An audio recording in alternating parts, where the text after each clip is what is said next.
Hello. Welcome to the Spanish Pavilion. Welcome to this special day, the Energy Day, today at the COP27. Welcome also to the people following us in streaming. Would like to start saying sorry because we know we have some difficulties with the connection today. So probably you'll have some difficulties. Sorry for that. Today we will spend the whole session here in the Spanish panel talking about energy, what we are doing in Spain, what is happening internationally, and we will start today with this specific panel that we want to show what we have been doing in Spain, what is our experience, what are the lessons there, the challenge, because all of us still have challenge, and what is the connection between energy transition and climate. It's very, very, very much two sides of the same coin. And today we also have the pleasure to have an excellent panelist with me. They will join me to have some debate about energy transition in Spain. So I would like to start very, very quickly with some information. This is an oversight. Something very important that I want to share with you is the role of the civil society. Of course, for this energy transition, is nowadays with this energy crisis that we are facing because of this big blackmail of Russia, it's important to know what is the opinion, what the civil society thinks about energy transition. This report survey produced just 3 weeks ago by the European Investment Bank, I think it's very interesting, and the figures are, in the case of Europe, 66% of the citizens want to accelerate the energy transition, the green transition, to tackle the global problem of climate change, but also to tackle the energy crisis that we are facing.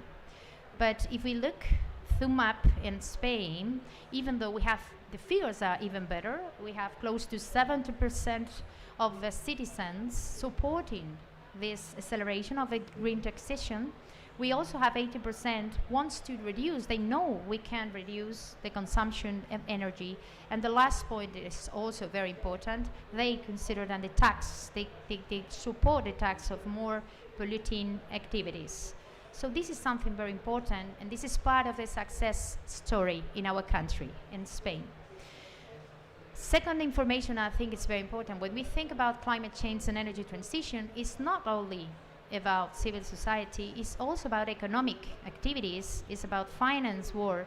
And here I always like to mention this special report, the Global Risk Report, that is published every January. And what we can see here, that is published for the Davos meeting, is that of 10 global risks facing economic war, 5 of them are environmental ones. But even though I think it's even more important, the three top risks are failure of the actions around climate change, extreme weather events, and loss of biodiversity. Another information about this report is the evolution between 10 years ago and now. 10 years ago, environmental risks were few and were far, far away from the top 10 ranking. Now, there are 5 of 10, and they are top priorities. And the second part of the figure that you can see here, I think it's very interesting. It's about global investments. Important thing, global investments are increasing. That's something relevant and needed. We need to speed up those investments. But again, another important information is that the yellow bar shows investment in renewable energies, which is key, it's very important, but we also need to invest in other technologies in order to have this net zero, this climate neutrality objective well before 2050. And now we can see important new vectors like hydrogen, like heat pumps and electric vehicles. So this is also another piece that I think it's very important. And now jumping into Spain, our Spanish case, I think it's important to know where are the opportunities in our country. The first one is we have lots of resources. We have solar, we have wind, we have biomass. So I think we need to develop the full potential that we have in our country. The second important thing is that when we look at development of new technologies around the energy transition, we have lots of opportunity in the industrial level, value chain, value added, jobs for today and jobs for tomorrow. So I think it's very important to see that more than 90% of wind farm can be produced in Spain, more than 60% in the case of solar PV, and the rest of technologies and pieces need for this revolution in the energy transition also at 90%, more than 90% can be produced in Spain. I think what we are doing now is we want to have this industrial revolution, but at the same time, we would like to see not just the fabric, I mean the production, we want also to have innovation, design and made in Spain. That's one of the purposes that we are fixing right now. And again, the third piece, and sorry to repeat myself, is civil society. I think the support at all levels of the civil society is key to have this revolution in a country, modernization of economy, and the measures and actions that we are delivering in Spain are aligned with what civil society are asking for. And of course, I think the growing relevance of climate change, of sustainability, business and companies, alliance, public, private, all those things are very important to have a success in every country. Here, I think it's very important to see as well what are the main pieces of our policy. The first one, let me stress, the first one is the planning. We need to focus in what is happening now, but also in the medium and long run. We need to anticipate actions to have, in order to have success. So that's what we have been doing with regulatory measures, with plans, which I will explain a little bit more later. Just transition, for us, these energy transition needs to be just, needs to be with the territories that have produced a lot of value added to Spain in the past years. We need to focus on them as well. We need to provide new opportunities, new business models, and for us it's a key pillar of our policy. The third one, now we have a great opportunity. We have recovery and resilience plans. Those plans needs to be focused on this revolution, this energy transition. And in the case of Spain, as I will mention also later on, more than 40% of the actions are really much on climate side and energy transition. And last but not least, we always need to think about how we can protect consumers, how consumers, especially vulnerables, but also households and industries, small and medium enterprises, how we can work with them to provide the new elements of this transition. And I forget to mention this before, but I think part of the success story in our country is that in the case of the ministry, you can see there, we are now the Ministry of Ecological Transition and Demographic Challenge. I think it's very important that energy and environment work together. This is part of a success story. This is part of a work of civil servants together with one and unique purpose. Here it's a very complex slide, but I think it's important as well. We have at the center of the plans, of the roadmaps, we have ecological transition in the case of Spain. We have been thinking not only about ecological transition, but also what are the links with industry, research and innovation. We always think about innovation and technology as a key piece of this transition. Digitalization, obviously cities, rural areas, demographic challenge, how we can renovate our systems, ecosystems as well. So in this ecological transition, I will be very much concentrated in the energy piece, but I think it's important to mention that we have been working energy and environment, looking at adaptation, looking at resilience, looking at biodiversity. So all those elements are part of our strategy in the ecological transition.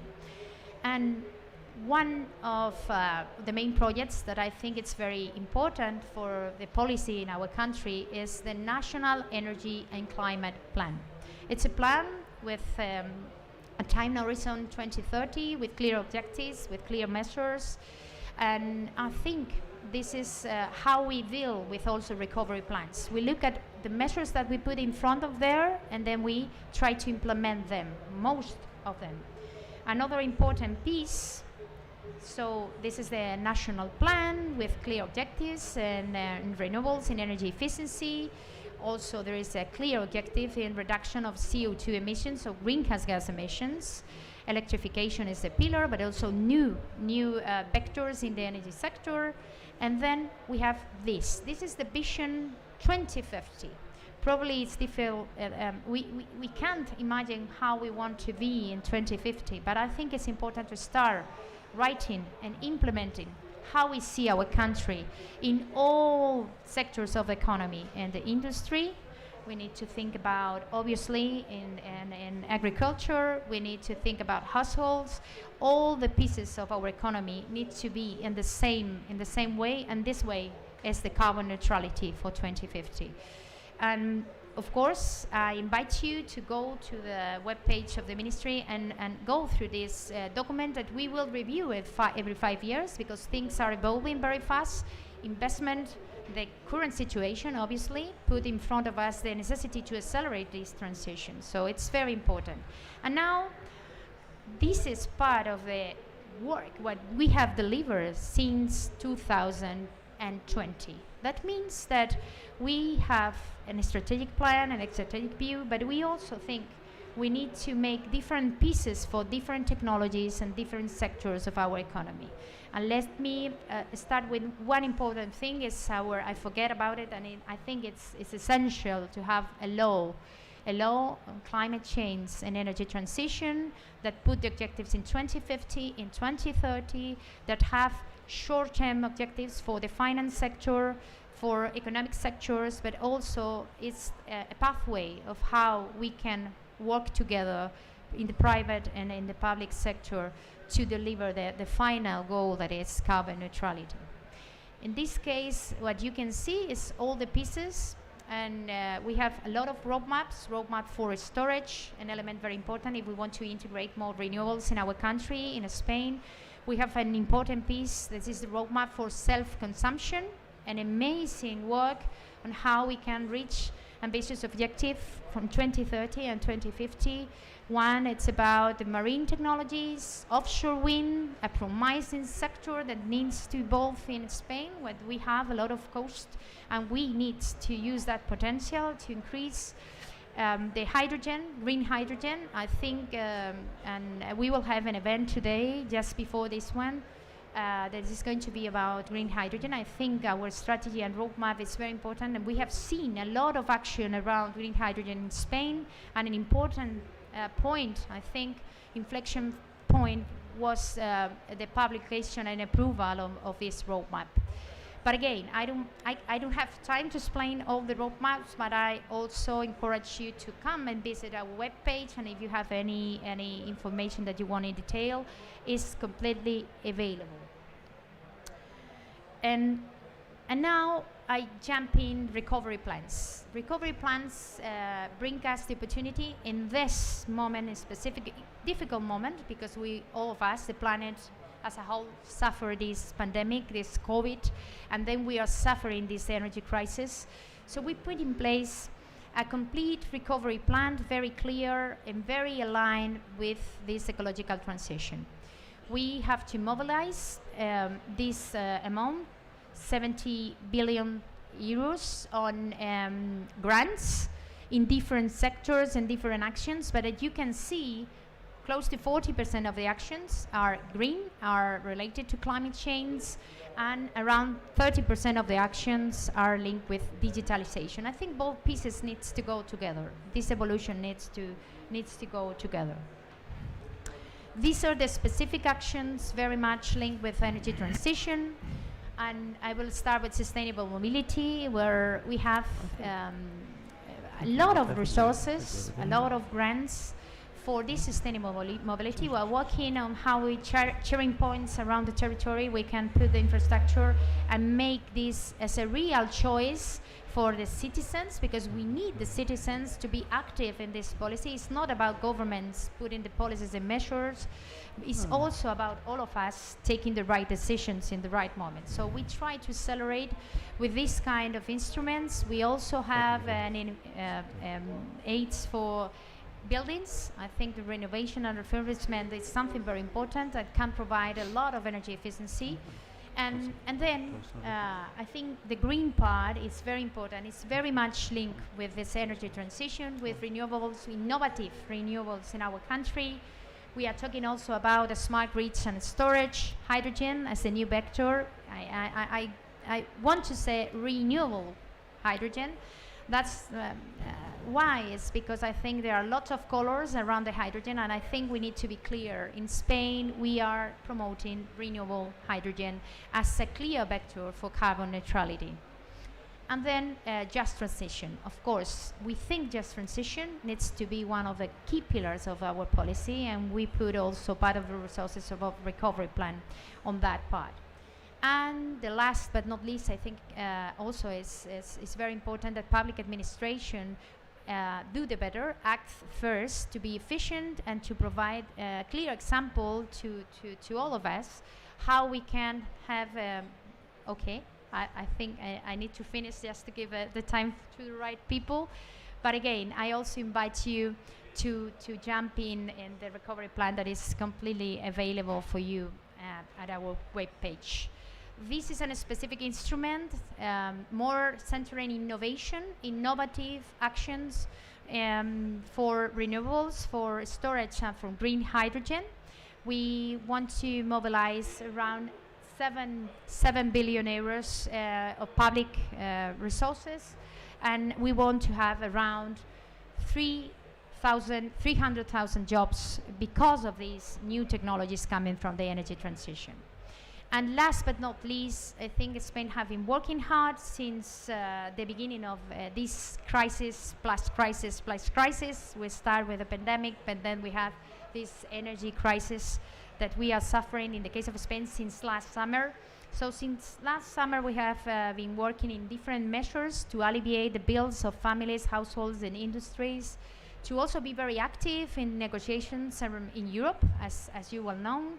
But also we consider we need to put in place a more energy security plan, what we recently adopt and approve.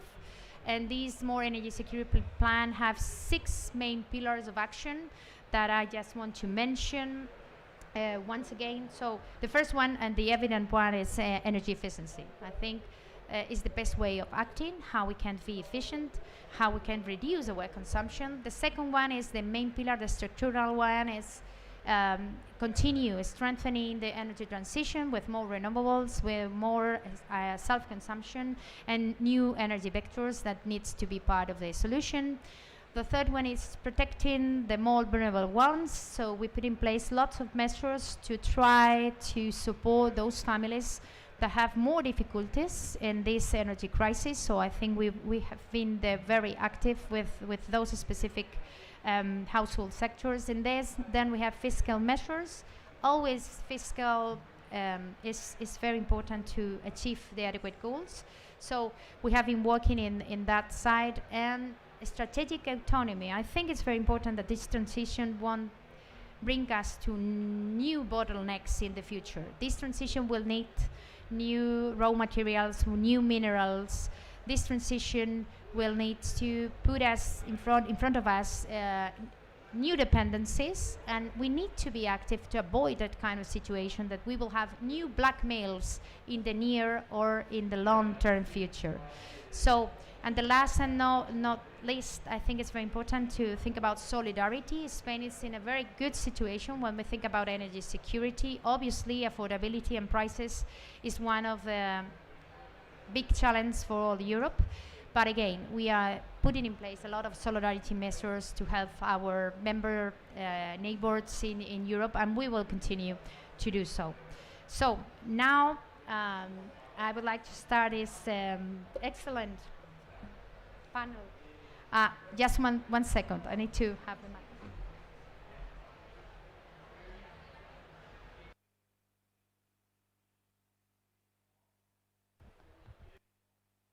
Yeah?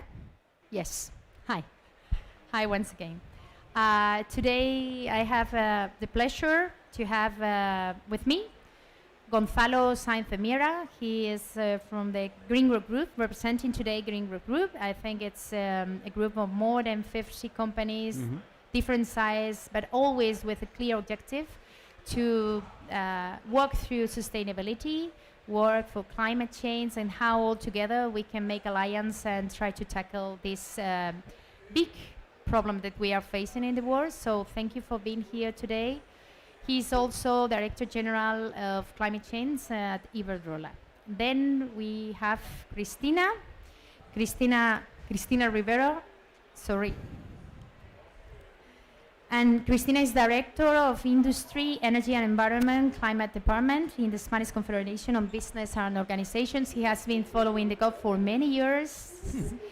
She also has been a very active professional in energy specific sector, but also in other industrial sectors. So welcome. Thank you. Then we have Ana Belén Sánchez. She's a senior advisor at the Institute of Just Transition in the ministry. So welcome for being here with a long experience with trade unions and ILO, UN organizations. So thank you. I think your view about energy transition in our country in Spain is fundamental. And I want to use this time to thank her personally for the hard work that they are doing for a main pillar of our policy in the case of Spain. Then we have the pleasure to have Lara Lázaro. Lara, welcome. She holds a PhD from London School of Economics, and Elcano is an international think tank that is always leading international outlook and providing ideas to promote sustainability, prosperity, peace, and try to face inequalities around the world. So thank you very much for also for being with us today. So let's start with you, Gonzalo. Thanks once again for being here. My question to you will be how you think Spain have anticipated or participated in this acceleration of the energy transition in a responsible way, or you think there are room for improvement? Thank you. Okay, thank you very much, Secretary of State, for counting on the Spanish Green Group. So, I think the Spanish government has defined a very good framework to accelerate the energy transition, and I would like to highlight three things. The first is it has presented long-term strategies, a strategy for 2050, but also short-term strategies. So, long-term strategies are basic to see where we have to go. So it's a basic element to define the strategies of the firms. But short-term plans are necessary to speed up the process so we are sure that we move from words to action so we can achieve the long-term objective. The second thing you mentioned it is just transition. So I think the government is well aware that the transition wouldn't be possible to having everyone on board. So I think it was a great success to approve this just transition strategy so that vulnerable people, vulnerable sectors, vulnerable regions benefit from the transition. And the last thing that I think was an excellent element was to focus the recovery plan on decarbonization, showing that this is not just green, that this is not just environment, but it's growth, and it's good for the economy. And it's good for the economy, it's good to tackle the energy crisis, the biodiversity crisis, and you mentioned the industrial advantages, and I want to highlight one thing. This is good for energy companies, we have more resources. This is good for the value chain, but I think this will be extremely good for industrial consumers that will benefit from cheaper prices in Spain. For instance, when you talk about hydrogen, green hydrogen, I think it's more intelligent to use this hydrogen in Spain so that European industries come to Spain. Mars, they have decided to produce here in Spain, or to produce green steel in Spain. This is better than to export the green hydrogen. So, in terms of things to improve, I think our view is that we have the technology, firms, we are ready to invest, the financial sector is ready to finance our investment, but we need two things. First is short-term policies that are aligned with the long-term objectives. And this is very important to attract the needed capital. And the other thing is to accelerate permitting. So I was in another meeting before, and I had the chance to speak with the Norwegian energy minister, and he said that the best decision they have, the best investment is that they have hired 100 people to help the energy transition at the minister. And this will be, it's a recommendation for the Spanish minister. I really like that. But the other thing, and it's related to permitting, is that I think we have to improve, we have to collaborate together with the government, with environmental NGOs, with local communities to assure that projects are good for people and not good for nature, good for local communities and good for biodiversity. And if we do projects in the right way, I think it will be much easier for the administration to approve this project and to accelerate the transition. Thank you, Sarah. Thank you very much, Gonzalo. Very good ideas on how to continue working and what are the things that we have been done in the right manner, but how we can continue improving and working. I like this 100 people working in permitting and whatever it needs. I think it's a very good idea. I will go back to my minister. Okay. So, Cristina, welcome once again. Thank you very much for being here today with us. I think you have the perfect view about the business sector in our country, in Spain, not just energy, but also all sectors. As Gonzalo was mentioning, I think the energy transition will bring more competitive situation of our industrial sector. I think that's the reality. We have seen lots of international companies coming and knocking the door of Spain and saying, I want to be there. So I think it's a very good news. It's part of the work that we need to develop right now. So what do you consider the main opportunities for the business growth through their contribution for energy transition? Well, first of all, thank you, Sarah, Secretary of State, for giving me the opportunity to give some reflections in this panel. The first thing I want to say is that, in fact, in Spain, we are embedded in this transition. No, we have reduced, for example, in the electricity sector, 75% of our emissions, but also in industry, 35% reductions. But we have now, we need now to almost double the efforts we have been doing in 8 years, no? So from here to 2030. This whole challenge has to be an opportunity. We need to make all this system attractive to investment, and there's no way to do this with public money. So we need the private sector. We have seen in the announced by the US this new energy transition accelerator by trying to mobilize the private finance that we need to accomplish the challenge. So in this context, it has to be an opportunity or it will not be. And we are, Spain is, I think, very well positioned in terms of it. We have the capacity, we have the renewables, we have great companies, not only in the field of energy or renewables or energy efficiency that is more obvious, but also water management, infrastructures, agri-food, technical equipment. So be able to convert this in a real opportunity. And we are already seeing the benefits of these opportunities for our sectors. And just to mention some, the creation of new markets related to renewables, to energy efficiency, to the renewable gases, but also to sustainable financing services and to circular economy and to blue economy in Spain that still needs to be developed, and we have a huge potential. By lowering the costs of energy, when we will be able to have a huge renewable production in the system, that will mean less prices, less cost for our industry. That converts also the industry in another opportunity to modernize their production systems. Local communities. We are seeing now that we are developing all this transition challenge and taking account the territories much more than ever, and probably Anna will tell more about this. And I also want to mention the opportunity of the next generation of the recovery funds, where Spain has been one of the main beneficiaries, and I think that is also a huge source of opportunities for our sectors.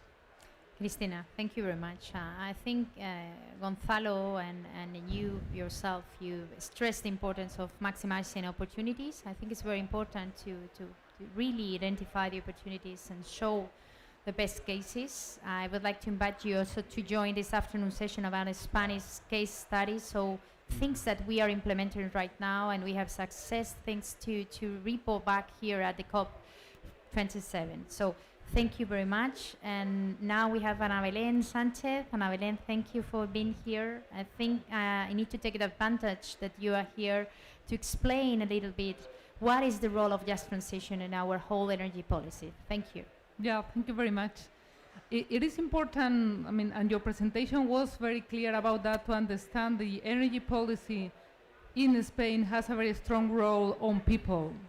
First of all, on how citizens can be part of this transition, but also how those who are going to be at risk, their jobs might be at risk of the transition, have a chance to have a new job.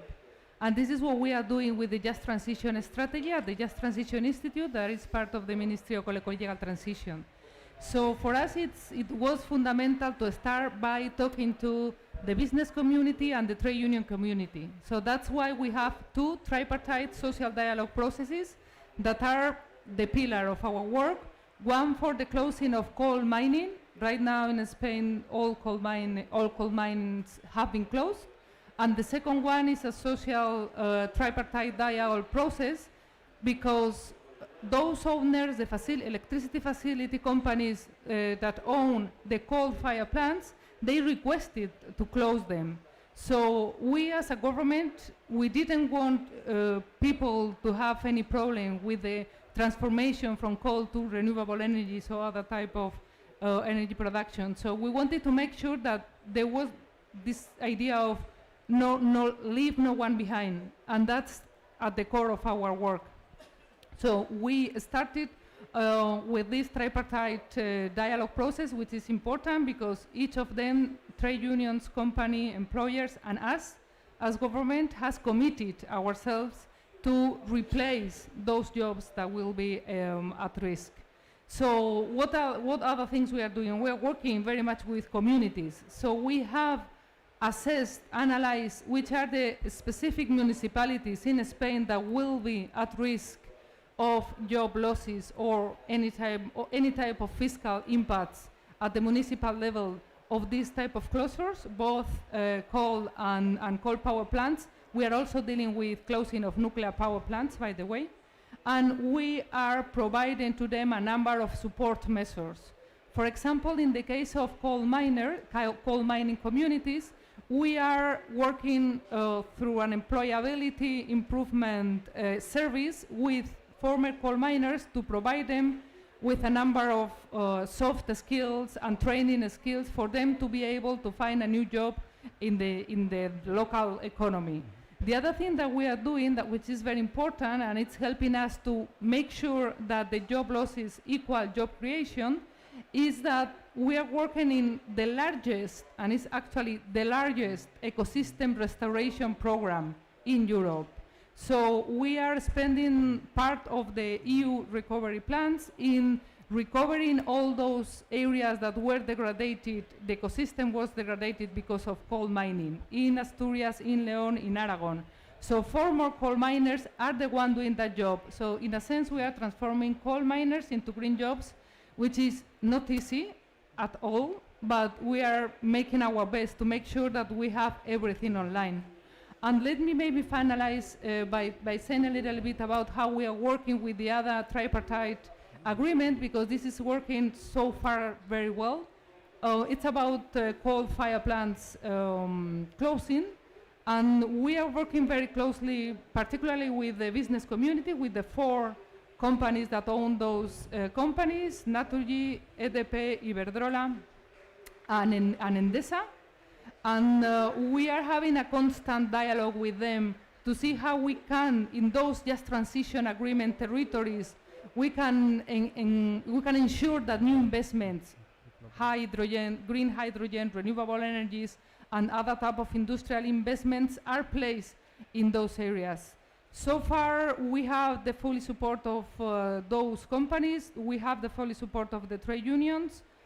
It's not easy. Again, I'm not saying this is an easy road, but the good thing is that for the last 3 years and a half that we have been working on that, we have built a very, I think, a very trustful relation, and this is now paying some results, and we are very happy about that. Still very careful about the very small steps that we are giving, because it's a difficult process, and we need to go small, little by little, let's say.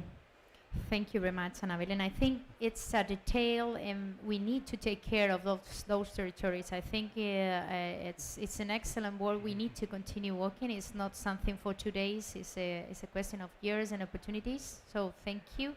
Thank you very much. And now we have Lara. We have seen the vision of the business sector, the alliance, the short and the long run, and a specific issue of just transition in our country.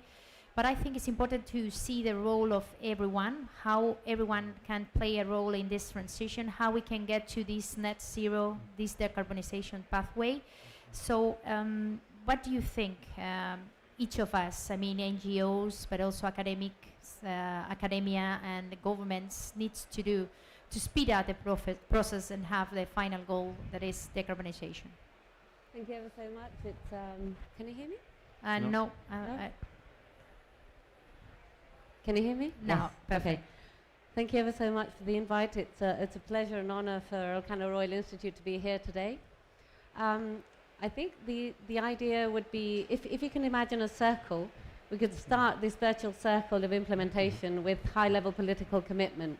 And I think this high-level political commitment has to endure throughout elections, which we have upcoming this year.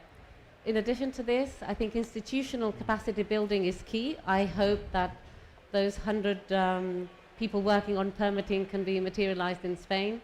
Also institutional coordination. In addition to that, obviously implementing, because we have fantastic policies that are starting to be deployed, but we have to keep going up to 2050 and up to that net zero goal. In addition to that, we have to monitor and we have to increase our ambitions. And finally, we need to engage with people. We need to engage with stakeholders. We need to communicate, raise awareness. So it's a full sort of package.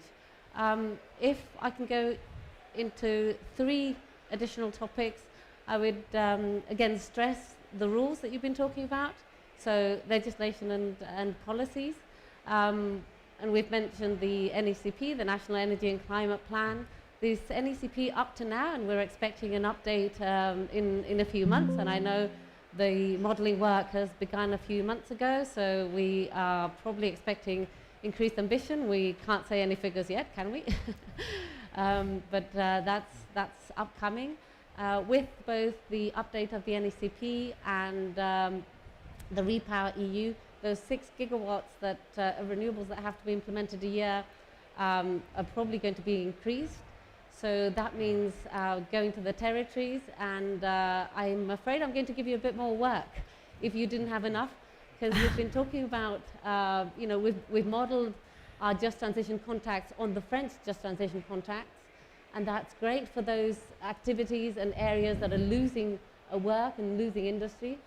But I'm thinking a bit beyond, and perhaps institutionalizing what we're doing in terms of having social environmental contracts that can be modeled on the just transition contracts, so that this deployment of renewables with things that companies are doing well has a framework, a rule, some rules that can be followed overall, so that we accept the deployment of big scale renewables as well. In addition to that, obviously procedures need to be transparent, inclusive, effective, minimizing transaction costs and preventing backsliding, which I think is a big concern in this environment, in this context of interacting and multiple crises. And as regards stakeholders, and I'll just perhaps focus on academia and the public. In terms of academia, sorry, small head. Much better.